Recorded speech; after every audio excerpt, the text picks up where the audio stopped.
Ser podcast. Las 7 de hoy por hoy. Ser podcast.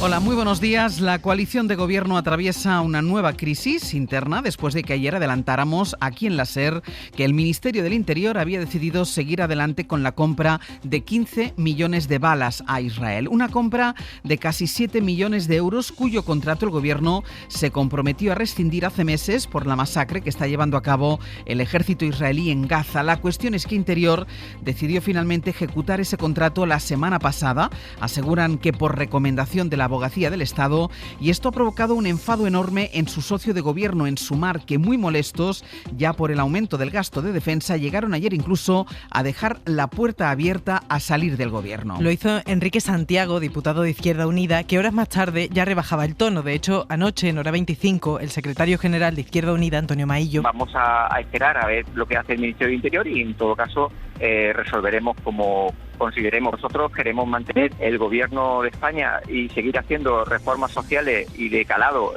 para mejora de los trabajadores y trabajadoras de nuestro país. Alejaba por completo esa posibilidad. Isabel Fernández Pedrote, buenos días. Hola Ángels, buenos días. Maillo pone la pelota en el tejado del Partido Socialista y a quien enseña la puerta de salida es a Marlaska. Me llama la atención que el foco se ponga sobre la decisión de salir o no del gobierno. A mí me parece que quien tendría que salir en todo caso es Marlaska si no rectifica e incumple el acuerdo que había anunciado en noviembre de 2024. Interior asegura que de anular la compra hubieran tenido que indemnizar a la empresa israelí sin recibir el material. Insisten en el Ministerio en que están comprometidos con no vender ni comprar armamento al Estado israelí. La cuestión es que este fue el vaivén en el seno del grupo parlamentario de Sumar. A primera hora de ayer, al conocer la noticia que adelantaba la SER, abrían la puerta a salir del gobierno y horas después lo descartaban. Josué Coello, buenos días. ¿Qué tal? Buenos días. Sí, Izquierda Unida está viendo como dentro del gobierno y en este contexto internacional con aumentos del gasto en defensa, su tradicional discurso antibelicista tiene poco o ningún recorrido. La gota que ha colmado el vaso ha sido la compra de armamento a Israel, que ha hecho que la posibilidad de abandonar el Ejecutivo, cuya representante es Sira Rego, estuviese encima de la mesa. Sin embargo, esta opción, que según fuentes de la formación era real, se fue diluyendo según pasaban las horas. La vehemencia inicial dio paso a una reflexión donde se ponía el foco en el PSOE, con Ernest Urtasun cortando de raíz cualquier ruptura. El gobierno no está en un momento en cuestión ni nuestra participación en gobierno. Respeto mucho los debates que se puedan producir en Izquierda Unida en este caso, pero eso no está en ningún caso en cuestión. De hecho, fuentes de otras formaciones de la órbita de Sumar, como Compromís, Comuns o Más Madrid, nos dicen que, entendiendo a IU, no comparten su mensaje inicial justo en un momento en el que podría debilitar a Yolanda Díaz para negociar con el PSOE. Y todo ello sin olvidar a las otras izquierdas. Con Podemos haciendo suyo el discurso antibelicista de Izquierda Unida, los de Antonio Maillo no quieren perder su histórica posición en ese sentido, y de ahí que hayan amagado con un movimiento que, según pasan las horas, parece que solo será eso, un amago. Pues ese es el gran asunto que marca hoy la actualidad aquí en España, pero del exterior la madrugada deja una imagen insólita, la de la capilla ardiente del Papa Francisco, que ha permanecido abierta prácticamente toda la noche porque no ha dejado de llegar gente para darle el último adiós. Corresponsal Marina García, buenos días. Buenos días, Ángels. Marina, de hecho han cerrado el acceso hace apenas una hora y está previsto que reabran justo ahora, a partir de las 7. Así es, anoche el Vaticano decidió ampliar el horario de apertura, que inicialmente era hasta medianoche, porque la cantidad de gente que seguía llegando a la plaza de San Pedro de Roma se había convertido en un flujo casi infinito. Y así ha sido en esta primera madrugada de la capilla ardiente del Papa Francisco, un flujo continuado hora tras hora, incluso hasta pasadas las 5 de la mañana. Fieles de todo el mundo que siguen llegando a la capital italiana y que comienzan a llegar ahora a partir de las 7 de nuevo a la Basílica de San Pedro en este segundo día del último adiós a Papa Francisco, hasta que mañana viernes su féretro se cierre a las 8 de la tarde de cara al funeral este sábado y a su entierro en la Basílica de Santa María la Mayor. Sigue la despedida masiva al Papa que buscó la simplicidad hasta el final y que nunca dejó de ser Jorge María Bergoglio. Marina, vuelvo contigo en un ratito. Hasta ahora. Hasta ahora. La madrugada deja además una nueva oleada de ataques en Ucrania, apenas unas horas después del ultimátum de Estados Unidos a Kiev para que acepte el acuerdo de paz que ellos proponen. Ataques con misiles y drones que han sobrevolado varias regiones del país, entre ellas la capital, y que dejan ya al menos 9 muertos y 70 heridos, algunos de ellos menores. Ucrania lleva días pidiendo una tregua y anoche Trump, desde el despacho Oval, Responsabilizaba a Zelensky por rechazar su última propuesta de paz, que pasa por la cesión de la península de Crimea y todos los territorios que ha ocupado Rusia. Y desde ese mismo despacho en la Casa Blanca, Trump ha querido suavizar el tono en la guerra comercial con China. Se abre por primera vez a rebajar los aranceles al gigante asiático. Van ya por el 145% y Trump reconoce que eso ha dejado el comercio entre ambos países prácticamente a cero. Su propio secretario del Tesoro reconoció ayer que los actuales niveles de aranceles son insostenibles. Así llegamos ya al jueves, es 24 de abril. Hoy por hoy noticias. Ser Podcast. Aquí en España, se lo decíamos en portada, la crónica política del jueves se escribe por el impacto que ha tenido en la coalición de gobierno lo que les adelantábamos ayer aquí en la SER, esa compra de 15 millones de balas a Israel. La noticia llega justo cuando el Ejecutivo se esfuerza en explicar el sentido del aumento del gasto en defensa de más de 10.000 millones de euros que anunció el presidente del gobierno el martes y que enfrenta a los socios del Ejecutivo. Por lo pronto han dado más detalles sobre cómo se pagará. Una parte importante vendrá del ahorro de deuda y 1.400 millones serán del fondo de contingencia. Esa partida, que elevará el gasto este mismo año hasta el 2% del PIB, la van a destinar a subir el sueldo a los soldados, a reponer munición y a reforzar el CNI. Es una información de Javier Bañuelos. Más de 560 millones para reponer los arsenales que han sufrido una importante merma por la ayuda a Ucrania. De hecho, el gobierno justifica esa inversión dentro del plan de reserva estratégica de munición que marca la OTAN. El gobierno también destinará otros 300 millones para comprar un nuevo sistema de obús autopropulsado sobre ruedas. Se van a modernizar también varias fragatas y se van a destinar otros 200 millones en el que será el caza de sexta generación, en el que trabaja conjuntamente con Francia y Alemania. En este plan, España también incluye una inyección al CNI que recibirá 565 millones para reforzar su área de ciberseguridad y aumentar su despliegue en el exterior. Este plan ya detalla de forma más precisa cómo se va a financiar. Cerca de 2.800 millones procederán de ahorro de deuda y otros 1.400 millones del fondo de contingencia. El Tribunal Supremo ve indicios de delito en la expresidenta de Adif, Isabel Pardo de Vera, por la contratación, dice el juez, caprichosa de Jessica Rodríguez, la entonces pareja del exministro Ábalos, en dos empresas públicas. Una de ellas dependía del Ministerio de Transportes y la propia Jessica ya admitió que estuvo cobrando sin ir a trabajar. Isabel Vega, buenos días. Buenos días. El magistrado del Supremo, Leopoldo Puente, considera que hay indicios bastantes de que Pardo de Vera pudo tener una relevante participación en lo que define como una contratación irregular y caprichosa de Jessica Rodríguez, la que era novia de Ábalos, en dos empresas públicas. Ha enviado este asunto a la Audiencia Nacional para que el juez de allí decida si la cita como imputada. Ayer los senadores preguntaron al hermano de Koldo García, Joseba, por este asunto en comisión, pero molesto guardó silencio. Me acojo a mi derecho de no declarar, porque después de lo que ha soltado usted por su boca, creo que me puedo permitir este lujo. Por otra parte, el juez ha pedido a la Guardia Civil que investigue las contrataciones de obra pública que señaló el comisionista Víctor de Aldama e informe sobre los expedientes y además ha citado a dos testigos el 6 de mayo. Son un socio del propio Aldama y una mujer que fue Miss Asturias y acabó en otra empresa pública vinculada al Ministerio de Transportes.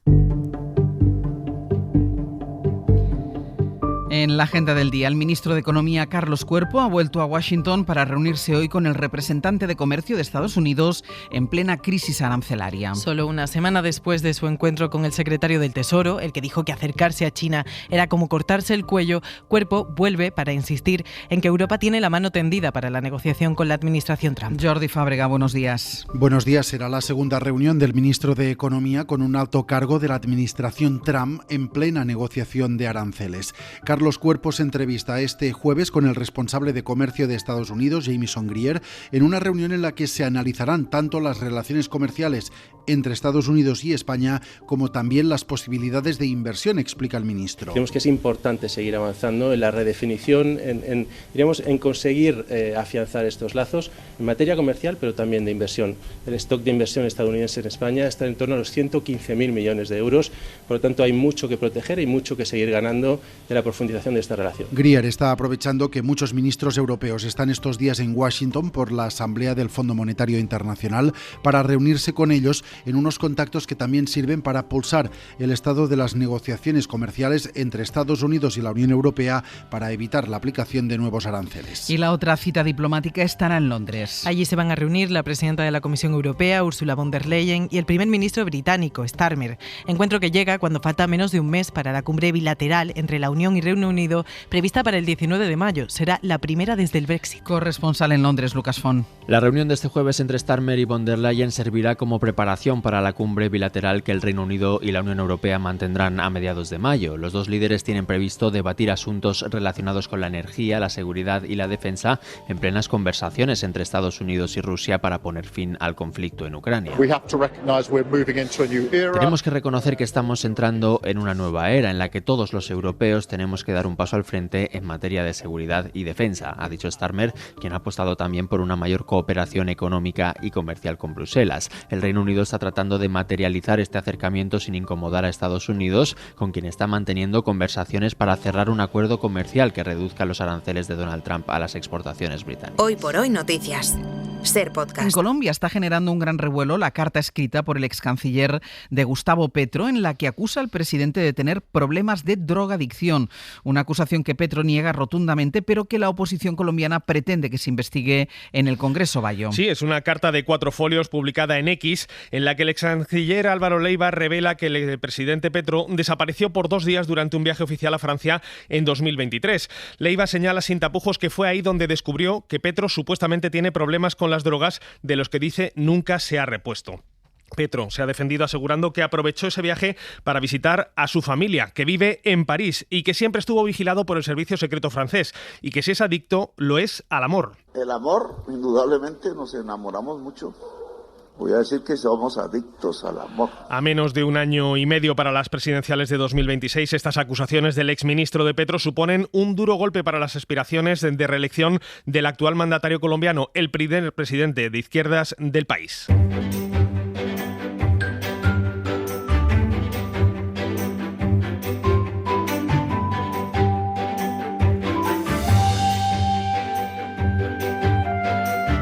Vamos esta mañana hasta Asturias. Jesús Martín, buenos días. ¿Qué tal? Buenos días. Y hasta Euskadi, Óscar Gómez, Egunon. Hola, ¿qué tal, Egunon? Noticias de estas dos comunidades, como esta que me parece muy bonita. Ese relevo generacional, Óscar, en una biblioteca privada, bueno, de hecho la más importante de Europa. Bueno, sí, al menos en materia de derecho y en historia de España. Es una biblioteca que está en el casco viejo de Bilbao, la biblioteca Arriola Lerchundi, lo que Pérez Reverte llamaría un librero de viejo, ¿no? Sí. Y que ha acumulado 20.000 volúmenes impresos, algunos incunables, también 15.000 manuscritos. Tienen, por ejemplo, ejemplares únicos como la Principia Matemática de Newton o la Enciclopedia Completa de Diderot. Bueno, pues José María Arriola, que ha dedicado su vida a buscar esos volúmenes por todo el mundo, se jubila y entre sus 5 hijos ha habido uno que ha dado el paso al frente, su hijo Jaime, que está dispuesto a coger el testigo. No es porque sea mi padre, pero yo estoy muy orgulloso de mi padre, pero es que me parece impresionante hacer esto, que nos lo decía ayer el inglés este que vino. Me decía, es que no me puedo creer, pero esto que viene de alguna herencia o viene de tus antepasados. Ya no, estos están comprados básicamente por el 95% comprados uno a uno sin internet, vía fax, volver. Bueno, Jaime de hecho ha dejado el empleo que tenía y se va a dedicar a cuidar el tesoro de papel que ha acumulado su padre durante muchos años. A cuidarlo. Polémica, Jesús, porque un bar de Oviedo ofrece los chupitos a 50 céntimos, pero solo pagas 50 céntimos si soportas una descarga eléctrica. Eso es, suena así de bárbaro y es que es bárbaro. Es que es bárbaro. O sea, no lo vamos a ocultar. No. El pub se llama Rubicón, vamos a decirlo para que quede constancia de ello. Ha habido mucha polémica, de hecho la sigue habiendo por esto, porque los chavales, especialmente los más jóvenes, pues acuden a sus instalaciones, agarran un aparato casero además, que intento saber qué seguridad tendrá eso, con la mano y le sueltan descargas eléctricas. Cuanto más aguanten, digamos, más chupitos les dan y a ese precio de 50 céntimos. Los medios nos hemos enterado, como pasa en casi todas estas cosas así un poco raritas, a través de pues las redes sociales. En las redes sociales podemos ver vídeos que tienen sonidos como estos que vamos a escuchar. Mira tú. 1, 2, 3,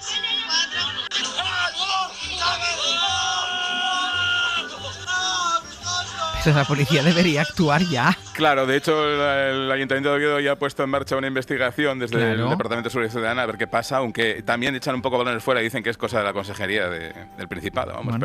Pero ahí está la cosa, ¿no? Es una barbaridad bárbara. Muy normal no parece. No, Óscar, no. algas para limpiar el agua de cultivos y conseguir fertilizantes ecológicos. Bueno, sí, esta es una de las investigaciones que está haciendo Neiker en el Parque Tecnológico de Zamudio. Allí están utilizando algas microscópicas para purificar el agua de los cultivos hidropónicos, que sale muy contaminada por los fertilizantes. Este es el agua que se utiliza en estos cultivos que no tienen tierra, solamente una solución de agua con nutrientes. El caso es que además de limpiar el agua, consiguen un fertilizante ecológico que nos viene muy bien ahora y lo explica la bióloga Miriam Pinto. El 80% de todos los fertilizantes que entran en Europa son de terceros países, incluidos Rusia, Marruecos, Estados Unidos, que estamos estupendos ahora mismo con esos 3 países, y que simultáneamente tú con tus efluentes estás tirando cantidades ingentes de nitrógeno y fósforo por el desagüe. Entonces hay que coger, reutilizarlos y disminuir nuestra dependencia de fertilizantes de terceros. Bueno, la cosa va bien, los resultados están siendo buenos es y se elimina. Una buena fórmula. Exacto, Óscar, sí, Jesús, gracias. Gracias. Hasta luego. Y vamos ya con nuestra recomendación cultural para empezar el día. La propuesta es de Raquel García. Ya se puede leer en español el último premio Goncourt. La editorial Cabaret Voltaire publica Uríes, del escritor franco-argelino Kamel Daoud, huido a Francia por amenazas de muerte. La represión y la prisión son terribles. Son cosas que aquí no se saben, pero es terrible. Desde hace 2 años, sobre todo, ahora se habla de esto porque el escritor Walem Sansal está en la cárcel, pero cada semana detienen a jóvenes, sobre todo jóvenes que aparecen en TikTok o en las redes sociales. 15 por semana. Muchísimos jóvenes que son detenidos porque han bailado, por ejemplo, en TikTok con el velo y entonces los detienen. Son penas muy grandes de cárcel, de 5 años, incluso de 10. He aguantado lo que he podido, pero ya no conseguía escribir porque me daba miedo. Daoud vivió como reportero los años de la guerra civil en Argelia. La década negra la llaman, de la que está prohibido hablar por ley. Uríes cuenta la historia de Eube, una mujer que se queda sin voz después de ser degollada por extremistas, una doble víctima del silencio impuesto en el país. No se puede hablar de reconciliación si hay silencio. Tiene que haber palabra, tiene que haber una petición de perdón y tiene que haber justicia. Solo en ese caso puede haber reconciliación. Si hay justicia, si se habla de ello, si hay un relato de lo que ha sucedido. Aquí no ha habido reconciliación, sino un deal político entre 2 partes que se han puesto de acuerdo para gobernar, pero sin que haya ideología o valores de por medio. Durísimo ejercicio de memoria que recomendamos leer, un relato sobre el duelo, sobre la identidad, sobre el papel de la mujer en la sociedad argelina y también sobre la religión, esa que en nombre de Dios es capaz de acabar con la vida de otros. Para no perderte ningún episodio, síguenos en la aplicación o la web de la SER, Podium Podcast o tu plataforma de audio favorita.